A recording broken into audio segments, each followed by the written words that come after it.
मेरा निशाना भाई साहब देखे जमाना भाई साहब, तीर पे तीर चलाऊं बच के ना कोई जाए, बच के ना कोई जाए। इमरान खान और ज़मान पार का वो घर और उसमें होने वाली मीटिंग्स और उसके बाद वहाँ से होने वाली कॉल्स, चकवाल तक जो कॉल गई, आस्तीन का लहू पुकारेगा, खंजर पुकारेगा आस्तीन का, तो वो आस्तीन का जो खंजर है वो उनके कब्ज़े में है इस वक्त, और जो पुकार के बताएगा कि कहाँ कहाँ प्लानिंग हुई।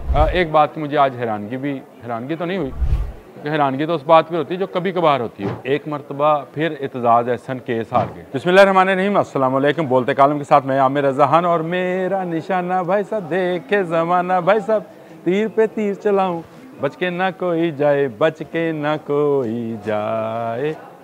तीर चलाया था मैंने और ये कहा था कि फैज़ हमीद के बाद इमरान खान की बारी है, और आज आ गया फैसला सुप्रीम कोर्ट की आईनी अदालत से, जिसने कहा कि फ़ौजी अदालतों को फ़ैसले करने चाहिए उन लोगों के जो 9 मई में गिरफ़्तार हैं, जिन्होंने तनसीबात पर हमला किया था, जिन्होंने कोर कमांडर हाउस पर हमला किया था। वो 83 अफराद इस वक्त भी फ़ौजी अदालतों में अपने केस लड़ रहे हैं, और इनका फ़ैसला फ़ौजी अदालतें करें ताकि वो अपील में जा सकें। ये एक छोटी सी खबर है, लेकिन इसका धमाका जो है बड़ा होगा। वो सुना है ना आपने, पटाखा छोटा धमाका बड़ा। इसका धमाका बड़ा होगा, और धमाका इसलिए होगा कि अब जिसने ये प्लानिंग की थी 9 मई की, उसको भी सज़ा होगी। यानी 9 मई को इमरान खान बहुत सारे मुकदमात में उनका नाम है और उसकी प्लानिंग में उनका हिस्सा है, उस पर केसेस चल रहे हैं, और फ़ौजी अदालत में ये केसेस चलने का मतलब ये है कि अब उनको भी वहाँ पर ट्रायल किया जाएगा। लेकिन इससे भी ज़्यादा एक बात की मुझे आज हैरानगी तो नहीं हुई, क्योंकि हैरानगी तो उस बात पर होती है जो कभी कभार होती हो। एक मरतबा फिर एतजाज़ एहसन केस हार गए। एतजाज़ एहसन वो करैक्टर वकील हैं जो आज तक अपना कोई केस जीते नहीं, जो बड़े हाई प्रोफाइल केस हैं, शायद छोटे मोटे केस जीते हों, दावा नहीं मैं करता, लेकिन ये नवाज़ शरीफ के वकील हुए, नवाज़ शरीफ हार गए। ये बेनज़ीर के वकील हुए, बेनज़ीर हार गई। ये उसके बाद इमरान खान के वकील हुए, इमरान खान कोई केस जीत नहीं पा रहे। आज फ़ौजी अदालतों के हवाले से केस था जिसमें इन्होंने कहा था कि इनका ट्रायल जो है रोका जाए और उनको सिविलियन अदालतों में भिजवाया जाए। आज का केस भी एतजाज़ एहसन हार गए, लेकिन पंजाबी बहुत अच्छी बोलते हैं और अपने ज़ुबान के सर पर जो बयानात जारी करते हैं वो लोग बहुत गौर से सुनते हैं। लेकिन केस ये वकील कभी नहीं जीता, या मैंने इसको बड़े पर हाई प्रोफाइल केस जीतते हुए कभी नहीं देखा है। लेकिन फ़ौजी अदालतों पर वापस आते हैं कि फ़ौजी अदालतों में इमरान खान बहुत सारे मुकदमात में, जिसमें मियाँ वाला जो वाक़या है, जिसमें एयरबेस पर हमला किया गया था और जहाज़ को नुकसान पहुँचाया गया था, वो उस केस, और उसके बाद GHQ पे हमला केस, और फिर लाहौर में कोर कमांडर हाउस पर हमला केस, इस सारे में इमरान खान ख़ुद भी नामज़द हैं, और उनका नामज़दगी जो है वो प्लानिंग के ज़ुमरे में आती है। उसमें बहुत सारी सबूत ऑलरेडी फ़ौजी हुकाम के पास हैं। उस वक्त जो एजेंसियों, इंटेलिजेंस एजेंसियों ने इकट्ठे किए थे, उनमें उनके बयानात भी हैं जो सोशल मीडिया पर भी जारी किए गए। उनके फ़ोन कॉल्स भी हैं, जो फ़ोन टेप हुए थे उनकी कॉल्स भी हैं। और अब सबसे बड़ा सबूत उनके पास फैज़ हमीद की शक्ल में मौजूद है। वो कहते हैं कि जो चुप रहेगी ज़ुबान खंजर लहू पुकारेगा आस्तीन का।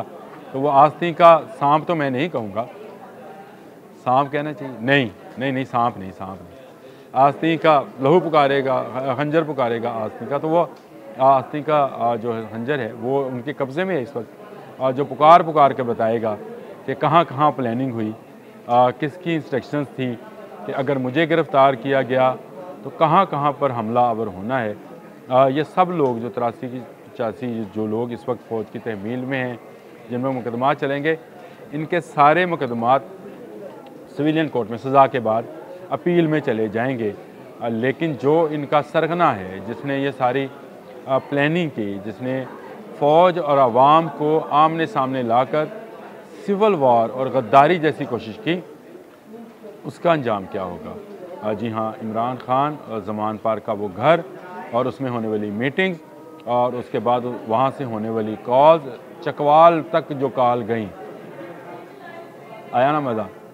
जी हाँ, और चकवाल से जो कॉल्स आई और फिर चकवाल वाले घर से, फैज़ हमीद के घर से जो फ़ाइलें पकड़ी गईं और जो चीज़ें ली गईं, जो उनके फ़ोन थे वो कब्ज़े में लिए गए और उनको बहुत अरसे से टेप किया जा रहा था।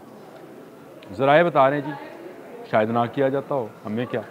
लेकिन कहा यह जाता है कि उनके जो फ़ोन कॉल्स थी उनको टेप किया गया था और उनके राब्ते मुसलसल रहे, हत्ता कि जब वो हट भी गए उस वक्त भी राब्ते रहे। बैन उससे ही जैसे साकिब निसार के as an a chief justice हटने के बाद भी इमरान खान उनसे राब्ते में रहे, मुलाकातें करते रहे और जजेस को जो उन्होंने साकिब निसार फिट करके गए थे उनको जो है डायरेक्शन जो हैं उनके ज़रिए पहुंचाते रहे। तो यही काम जो है जनरल फैज़ हमीद कर रहे थे, जिस पर उनको गिरफ़्तार किया गया और अब उनका जनरल फील्ड कोर्ट मार्शल होने जा रहा है। लेकिन ये जनरल फील्ड कोर्ट मार्शल मैंने आपसे बताया था कि निशाना कौन है। जी हाँ, इमरान खान पर अब फ़ौजी अदालत में बड़े आराम से, बड़े सुकून से मुकदमा चलेगा।